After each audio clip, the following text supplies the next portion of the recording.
ತಿಳಿಸ್ಕೊಡ್ತೇನೆ.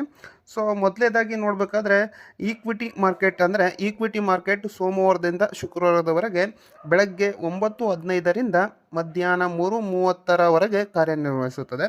ಹಾಗೆ commodity market ನೋಡೋದಾದರೆ ಸೋಮವಾರದಿಂದ ಶುಕ್ರವಾರದವರೆಗೆ ಬೆಳಗ್ಗೆ 9ರಿಂದ ರಾತ್ರಿ 11:30ರವರೆಗೆ ಕಾರ್ಯನಿರ್ವಹಿಸುತ್ತದೆ. ಹಾಗೆ ಕರೆನ್ಸಿ ಮಾರ್ಕೆಟ್ ನೋಡೋದಾದರೆ ಸೋಮವಾರದಿಂದ ಶುಕ್ರವಾರದವರೆಗೆ ಬೆಳಗ್ಗೆ 9ರಿಂದ ಸಂಜೆ 5 ಗಂಟೆಯವರೆಗೆ ಕಾರ್ಯನಿರ್ವಹಿಸುತ್ತದೆ. ಸೊ ಎಲ್ಲ ಶನಿವಾರ ಮತ್ತು ಭಾನುವಾರದಂದು ಮಾರ್ಕೆಟ್ ಕ್ಲೋಸ್ ಆಗಿರುತ್ತದೆ. ಹಾಗೆ ಎಲ್ಲ ರಾಷ್ಟ್ರೀಯ ಹಬ್ಬಗಳಂದು ಕೂಡ ಮಾರ್ಕೆಟ್ ರಜಾ ಇರುತ್ತದೆ. ಹಾಗೆ ಪ್ರತಿ ದೀಪಾವಳಿಯೊಂದು ಸ್ಪೆಷಲ್ ಟ್ರೇಡಿಂಗ್ ಸೆಷನನ್ನು ನಡೆಸಲಾಗುತ್ತೆ. ಸೊ ಇದನ್ನು ಮುಹೂರ್ತ ಟ್ರೇಡಿಂಗ್ ಎನ್ನುತ್ತಾರೆ. ಇದು ಕೇವಲ ಈವ್ನಿಂಗ್ ಸೆಷನ್ನಲ್ಲಿ ನಡೆಸಲಾಗುತ್ತೆ. ಸೊ ಇದು ಕೇವಲ 60 ನಿಮಿಷಗಳ ಟ್ರೇಡಿಂಗ್ ಅವಧಿ ಆಗಿರುತ್ತೆ ಫ್ರೆಂಡ್ಸ್. ಸೊ ಇಷ್ಟು ಮಾರ್ಕೆಟ್ ಟೈಮಿಂಗಿನ ಅವಧಿಗಳು. ಸೊ ಈ ಮಾಹಿತಿ ನಿಮಗೆ ಇಷ್ಟವಾಗಿದೆ ಅನ್ಕೊತೀನಿ. ಇಷ್ಟವಾಗಿದ್ದರೆ ಒಂದು ಲೈಕ್ ಮಾಡಿ.